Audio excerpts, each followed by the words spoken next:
And namaste everyone. यहाँलाई Learn English with Susan for your YouTube channel मा स्वागत छ. And today we are taking a look at a very important tense of English, that is perfect continuous tense. र जब यो perfect continuous tense को कुरा आउँछ, हामीलाई perfect continuous tense प्रयोग गर्न अलिकति समस्या भएको पाउँछौं. र यति मात्र नभएर even in the examination when you get questions related to perfect continuous tense, students find it really difficult because they cannot relate it with the Nepali or Nepali व्याकरण. तपाईको नेपाली व्याकरणमा चाहिँ यो perfect continuous tense को प्रावधान छैन. जस्तै simple translates to सामान्य, सामान्य काल हैन, त्यस्तै continuous translates to अपूर्ण and perfect translates to पूर्ण. But when it comes to perfect continuous translation or its counterpart in Nepali, हामी त्यसमा चाहिँ नेपालीमा यसको रिलेसन पाउँदैनौं. त्यही भएर यसको प्रयोग गर्न अलिकति समस्या भएको पाउँछ. अब जब यो टेन्स लेसनलाई लिएर हामीले सिक्ने भनेको चाहिँ कुन बेला चाहिँ हामीले पर्फेक्ट कन्टिन्युअस टेन्स प्रयोग गर्ने त है. आज हामी त्यो हेर्न गइरहेका छौं. अब तपाईलाई थाहा छँदै छ, there are three perfect continuous tenses and they are namely present perfect continuous tense 1, number 2 past perfect continuous tense and number 3 future perfect continuous tense. अब पहिला चाहिँ हामी यो पर्फेक्ट कन्टिन्युअस टेन्स कहिले प्रयोग गर्ने भन्ने कुरा हेर्नेछौं है. त्यसलाई हेर्नुस्. So perfect continuous tense को brand भनेकै, in order to make use of perfect continuous tense, you should compulsorily have these terms. And they are, as you see on the whiteboard, for, since, and time. यो for र since चाहिँ मैले वैकल्पिक चिन्हले यसलाई छुटाएको छु स्ल्याशबाट. So भनेको either you need for or you need since, and it should and these one of these terms should be compulsorily followed by a time. र जब यो कम्बिनेसन देख्नुहुन्छ तपाईले पर्फेक्ट कन्टिन्युअस टेन्स त्यस बेला प्रयोग गर्नुपर्ने हुन्छ. अब हेर्नु है त ल. सो नम्बर 1, नम्बर 2 र नम्बर 3 लेखेर म यसको फर्मुलाहरु लेख्न चाहन्छु. कुन बेला चाहिँ प्रेजेन्ट, कुन बेला पास्ट र कुन बेला future continuous perfect continuous tense है. ल हेर्नुस्. अब मैले सुरुवातीमै भनिसके तपाईलाई फर, सिन्स र टाइम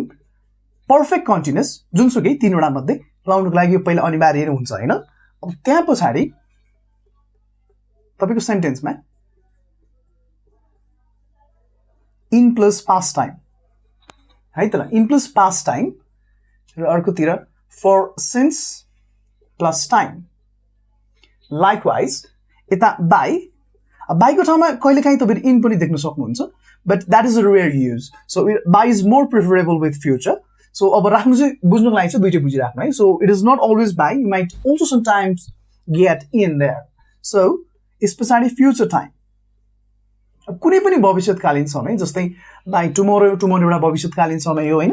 त्यस्तै tomorrow मात्रै नभएर के रे by 2035, by 2030, as we are right now at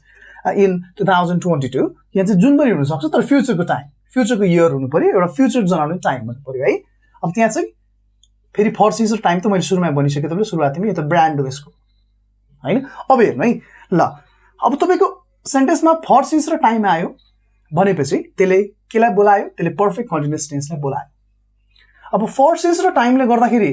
perfect continuous tense, त अगाडि पास्ट टाइमले गर्दाखेरि अब कुन पर्फेक्ट कन्टिन्युअस टेन्स लाउने त तपाई आफै भन्नुस् ल. Yes, you're correct. So कुन लाउने? पास्ट पर्फेक्ट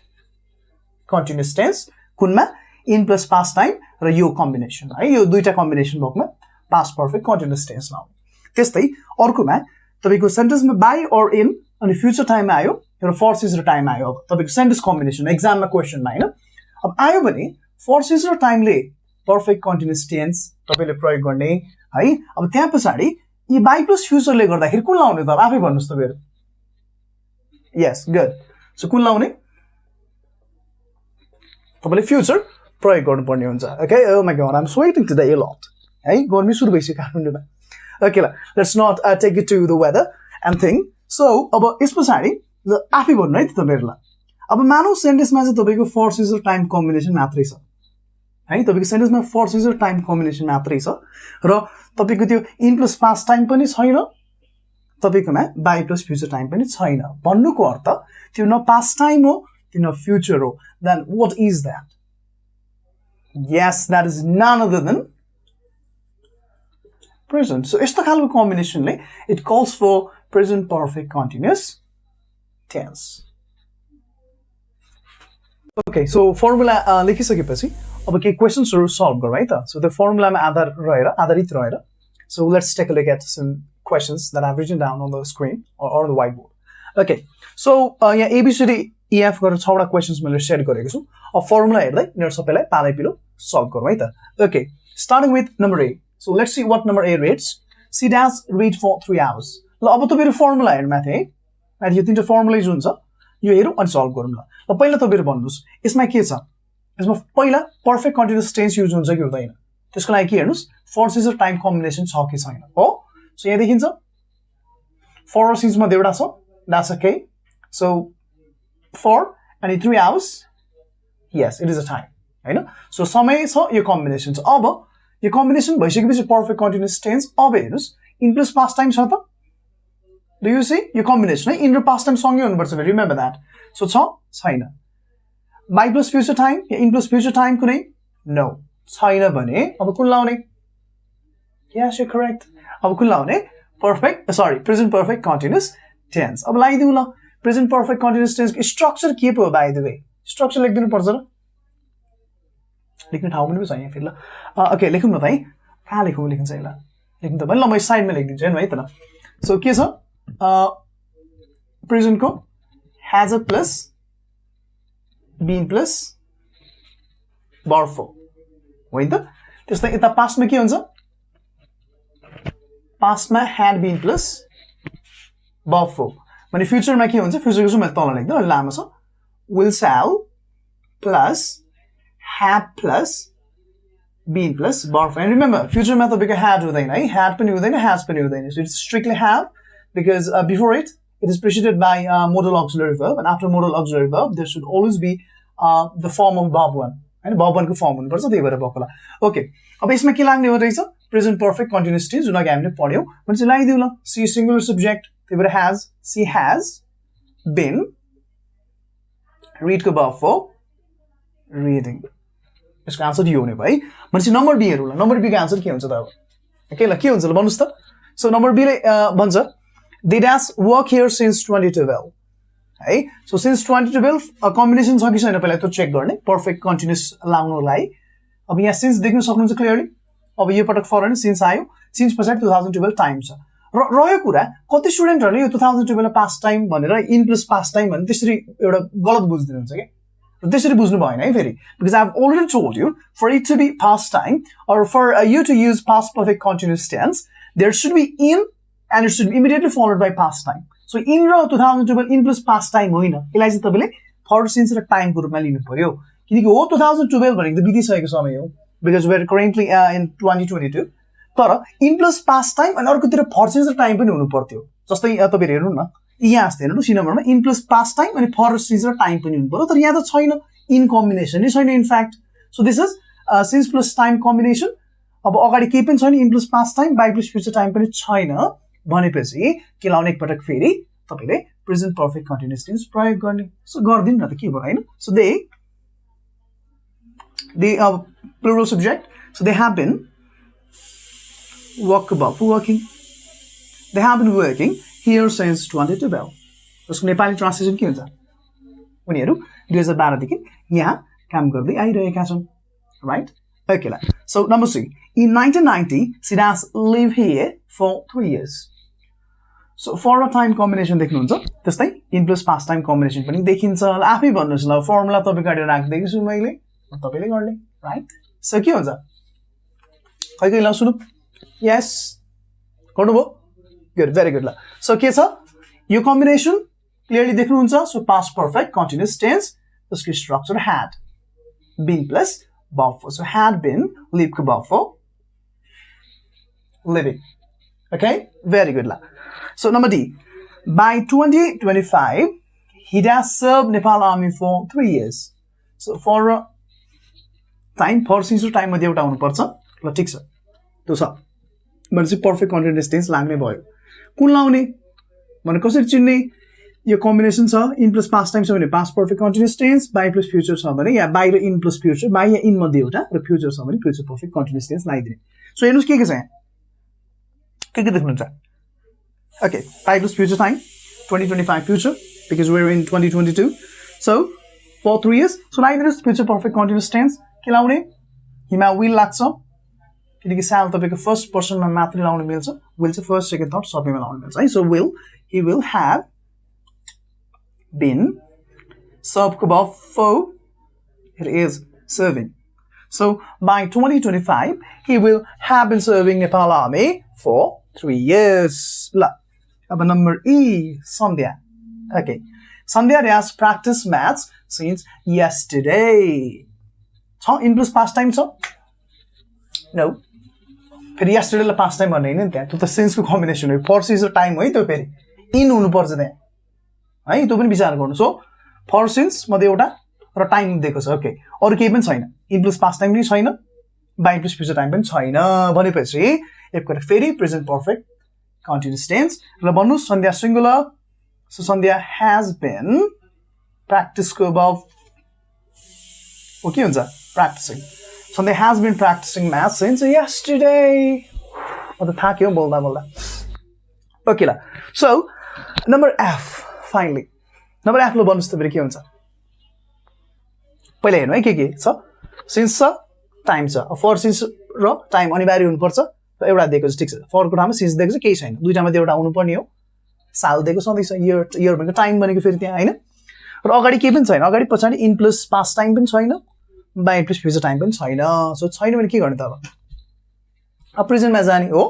प्रेजेन्टमा जाने तपाईले के गर्नुभयो प्रेजेन्ट पर्फेक्ट कन्टिन्युअस टेन्स तपाईले बनाउनु भयो ल लेखौँ त के हुन्छ answer I have been knowing यो लेख्नु भयो है मिल्यो कति राम्रो है ल मिल्यो त what do you think so he has been reading कति राम्रो सुन्नेको है they have been working English भाषा चाहिँ यस्तो छ के फेरि अलि मेलोडी छ एकदम ग्रामर चाहिँ एकदम मेलोडीमा वर्कआउट गरेर बनाएको छ if it sounds pleasant yes you are more likely to be grammatically correct if it sounds के भने not pleasant let's say अलिकति सुन्दा पनि त्यति राम्रो सुनेन भने yes you have plenty of reasons that you might have some grammatical errors in that so I have been knowing भन्दा नाक खुम्चिन तपाईहरुको मेरो त नाकै खुम्छ knowing भन्नु त oh sounds irritating हैन सो राम्रो नसुनेको हुनाले र त्यति मात्र एउटा पनि कारण छ त्यही भएर यसमा चाहिँ have been knowing हैन ल के हो त don't worry Mr. Pariyar is here to explain you all this all right ल सो अब अहिले आएर के बुझ्यौं भने हामीले यो जुन तपाईको पर्फेक्ट कन्टिन्युअस टेन्स छ इधरमा कहिले कुनै खालको भर्बहरु आउँछ कुनै विशेष खालका भर्बहरु जुन बेला चाहिँ तपाईले आईएनजी फर्म युज गर्न मिल्दैन अब यो कन्सेप्ट बुझ्नको लागि हामीले इंग्लिशको भर्बको भित्रक्षण गहिराइमा गइरहेरौं र त्यहाँ जाँदाखेरि हामीले यो डायनामिक र स्ट्याटिक भर्ब भन्ने दुई खालको भर्बहरु पाउँछौं है सो यहाँ हेर्नुहुन्छ भने पहिले डायनामिक भर्ब भनेको के त र त्यसैपछि अब स्ट्याटिक भर्ब भनेको के पनि हामी हेर्ने छौं है अब पहिला यो डायनामिक भर्ब भनेको फिजिकल हुन्छ शारीरिक फिजिकल भन्नाले हैन यसमा के हुन्छ यसमा प्रोग्रेसन हुन्छ त्यो बिचको स्टेज देखिन्छ के जस्तै त्यो काम भइरहेको हामी देख्न सक्छौं जस्तै अहिले हेर्नु टीच म टिचिङ गरिरहेको छु नि तपाई हैन त्यो एक्सन तपाई मजाले देख्न सक्नुहुन्छ त्यस्तै कसैको भनौं न टिचिङ मात्र नभएर रिडिङ गर्ने काम हैन बस्दै आइरहेको काम लिभिङ काम वर्किङ कामहरु के हुन्छ दे आर मोर फिजिकल हुन्छन् र त्यति मात्र नभएर त्यसको त बिचको फर्म पनि देख्न सक्छौं सो फर्स्टमा डायनामिक भर्ब चिन्ने भनेको फिजिकल हुन्छ इट इन्भल्भ्स मुभमेन्ट हैन यो यसमा आर्म्स चाहिन्छ हामीलाई यसमा हामीले एफोर्ट लाउनु पर्छ त्यो खालको हुन्छ but स्ट्याटिक भर्ब चाहिँ कस्तो हुन्छ भने इट इज नट फिजिकल है नट फिजिकल भनेपछि के पर्छ यसमा इमोशनल जस्तै हेर्नु न हेट है घृणा गर्नु त फिजिकल टर्म होइन यो त इमोशनल भावनात्मक कुरा हो हैन त्यस्तो वान्ट कुनै कुरा चाहनु दैट इज योर भनौं न के भन्नु तपाईको डिजायर त इमोशनल भइहाल्यो त्यस्तै ओपिनियनको बिलिभ हैन त्यस्तै अग्री त्यस्तै सेन्सेसहरु सी देख्नु स्मेल इधर भयो है अब के भन्छ भने इंग्लिशमा कन्सेप्ट तपाईको स्ट्याटिक भर्बहरुलाई आईएनजी मा एक्सप्रेस गरिँदैन जस्तै you never say I am understanding it I am understanding your lesson हैन or I am not understanding your lesson तपाईले कहिले पनि भन्नु हुँदैन बरु you might rather want to choose I am getting a relation ठिकै छ बरु getting भन्नसम्म ठिकै छ हैन बरु त्यो भन्दा के भने I understand relation or I don't understand relation let's keep them straight हैन त्यसै I am seeing it भन्नु कहिले पनि मिल्दैन तपाईको I see it or I don't see it के तपाई देख्नुहुन्छ कि तपाई देख्नुहुन्न त्यो बिचको स्टेज म देख्दै छु भनेर त कसरी भन्नु मिल्छ तपाईले हैन त्यसै कुनै कुरा तपाईले own गर्नुहुन्छ हैन जस्तै एउटा यो फोन नै हेर्नु हैन let's take a look at this phone यो फोन के छ कि I own this phone or I don't own it I'm owning this phone I'm having this phone हुन्छ त मसँग फोन छदै छ भइरहेको छ okay you can't say that कि तपाईसँग छ कि तपाईसँग छैन हो त्यही भएर स्टैटिक भर्बहरु अंग्रेजीमा यसलाई ing मा एक्सप्रेस गरिँदैन किनकि तपाई कुनै कुरा देख्नुहुन्छ कि देख्नुहुन्न you see it or you don't see it you never say I'm seeing it or I'm not seeing it you don't say it that way है त्यही भएर भाषिक शुद्धता ल्याउनको लागि अब राम्रो पनि सुनिन्छ हैन त तपाई जब स्टैटिक भर्बलाई तपाई ing मा एक्सप्रेस गर्नुहुन्न तपाईको राम्रो सुनिन्छ हैन but when express static verbs in ing form they don't sound pleasant actually or they sound more like irritating or they're difficult to pronounce है and कान पनि दुख्छ सुन्नलाई है सुन्नु पनि गाह्रो हुँदो रहेछ के त्यो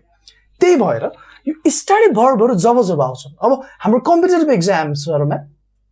यो सोध्ने भनेको हेट बिलिभ सी या मैले जुन लेखेको छु नि हैन यस्ता टर्महरु र अर्कोतिर सम मोर भनेर पनि लेखेको छु यसमा पनि no have B C understand जस्तो जुन फिजिकल कुरा केही पनि छैन हेर्नु त हो फिजिकल छ नि त ह्याभ बी हुनु ह्याभ भनेको सी स्मेल बिलिभ कुनै पनि कुरा फिजिकल छैन तर माथि डायनामिकमा फिजिकल जस्तै रिड पढ्ने काम फिजिकल काम हैन लिभ बस्ने काम फिजिकल सर्भ सेवा गर्ने काम फिजिकल प्र्याक्टिस काम सबै काम छ अनि यसको लागि तपाईलाई के चाहिन्छ यु निड के भन्नु तपाईलाई त्यसलाई फिजिकल फोर्स लाउनु पर्छ तपाईले त्यो खालको काम यसमा इन्भल्भ हुन्छ सो स्टैटिक भर्बलाई चाहिँ अब के गरिन्छ तपाईको एक्जाममा या यो पर्फेक्ट कन्टिन्युअस टेन्स गर्ने क्रममा फर्सेस र टाइम आए तापनि if you have a static verb inside the bracket then तपाईले अब यसलाई ing फर्ममा बनाउन मिल्दैन so you might rather want to keep them in perfect tense बुझिन्छ भनेपछि तपाईले यसलाई पर्फेक्ट टेन्समा हाल्ने पर्फेक्ट कन्टिन्युअस टेन्समा उतार्ने होइन you're not going to express them in perfect continuous tense so verb ख्याल गर्नु पर्यो static verb आयो भने यसलाई पर्फेक्ट टेन्समा युज गर्नलाई युज गरौँ ल पहिलो क्वेशन हेर्नु ए number I know Sandhya since 2017 हैन यसले यो क्वेशन राख्छ अब फर सिन्स टाइम छँदैछ क्लियरली देख्नुहुन्छ सिन्स दिएको छ टाइम दिएको छ ठीक छ भनेपछि अगाडि इन प्लस पास्ट टाइम कुनै पास्ट जनाउने अन्य शब्दहरु हैन कुनै फ्युचर जनाउने term by plus future time केही पनि दिएको छैन भनेपछि हामी प्रेजेन्ट लाउँछौँ यसमा प्रेजेन्ट पर्फेक्ट कन्टिन्युअस टेन्स अरु बेला थियो भने हामी अहिलेसम्म त्यहाँ पुगौँ न प्रेजेन्ट पर्फेक्ट कन्टिन्युअस टेन्स तर त्यहाँसम्म पुगिसकेपछि एक्चुअली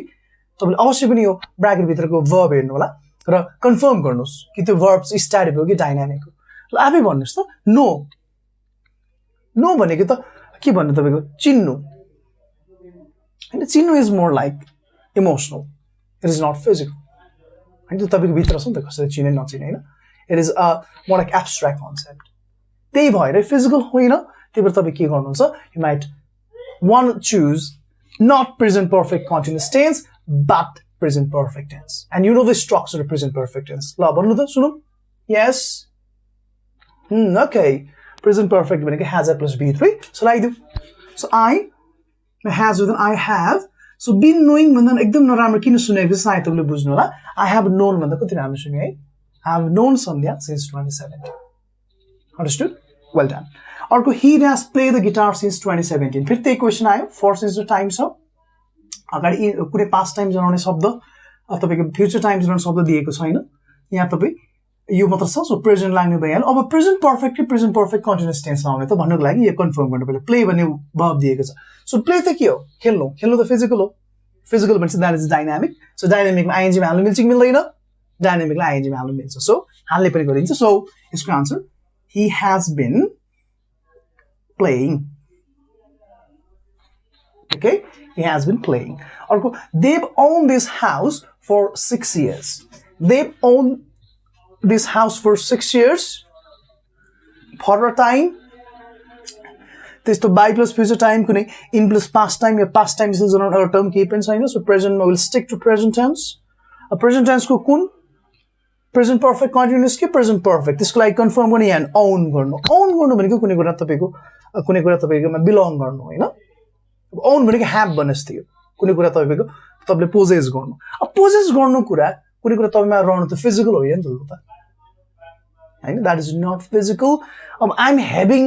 I'm owning भन्नु भने के तपाई own गर्नुहुन्छ के तपाई own गर्नु हुँदैन there is no middle stage that progression हुँदैन progression छैन भनेपछि त dynamic होइन त static verb हो right so के हुन्छ answer they has a present perfect continuous and a present perfect so they have been owning भन्दा okay sounds disgusting actually so they has own को verb 3 owned they has owned this house for 6 years is considered ownable okay because the task or the act of owning is not physical okay so number D they take driving lesson for 6 months for plus time again छैन कुनै past चलाउने term in plus past time yeah past चलाउने कुनै term yeah by plus future time कुनै पनि छैन right छैन भने के गर्ने अब छैन भने we will stick to present हैन so present a perfect continuous tense लाउन मिल्छ कि मिल्दैन या verb is take okay so take भनेको take driving lesson लिनु भनेको त is physical it is physical task right so physical task means it is dynamic so you can express it in ing so that is what you will do so they has been take up for taking they has been taking driving lesson for 6 months next I have pneumonia for 2 months for a time अरु छ के देख्नुहुन्छ past हुने शब्द future जनाउने के term no you don't say it it's simply for future time so let's stick to present tense a present tense भएपछि present continuous tense लाउन मिल्छ कि मिल्दैन त चेक गर्ने या verb चेक गर्ने have pneumonia हुनु त physical होइन because the disease is itself abstract not physical हैन यो त कुनै कुरा disease हुनु त तपाईको सेन्स हो नि त फिल गर्नु सेन्स हो एउटा यो र महसुस हुन्छ त्यो सो महसुस हुने कुरा physical नभएको हुनाले स्टडी verb मान्ने हैन त्यो स्टडी verb भने के गरिन्छ रे हामी नियम के हो रे perfect continuous tense मा उतार्न मिल्दैन भन्छ यो अर्थमा present perfect continuous tense मा उतार्न मिल्दैन so you will keep it present perfect tense so के गर्नुहुन्छ present perfect structure has a plus b3 so I may have लाग्ने भयो अब b3 के लाउने माथि no को b3 no लाउनु भयो have को b3 के हो had so answer is I have had pneumonia for 2 months and lastly एउटा question mark hero back then भनेबित्तिकै सकिएको त्यस बेला भनेको past time or in the last summer यसमा दुईटामा जुन राखी पनि हुन्छ एउटा अब यसलाई मैले छुट्टा दुईटा क्वेशन पनि बनाउन सक्थे एउटा in the last summer बाट सुरु भएर एउटा चाहिँ back then जे भए पनि दुईटा सँगै राखौं र दुईटामा in the last time is last means विगत summer बितिसकेको back then भनेको पछाडी back in the time त्यो अर्थ आयो so past time दिएको छ for since र time पनि दिएको छ यो पटक for दियो ओके for र time ठीक छ यो कम्बिनेसनमा हामी के युज गर्दै आछौं हामीले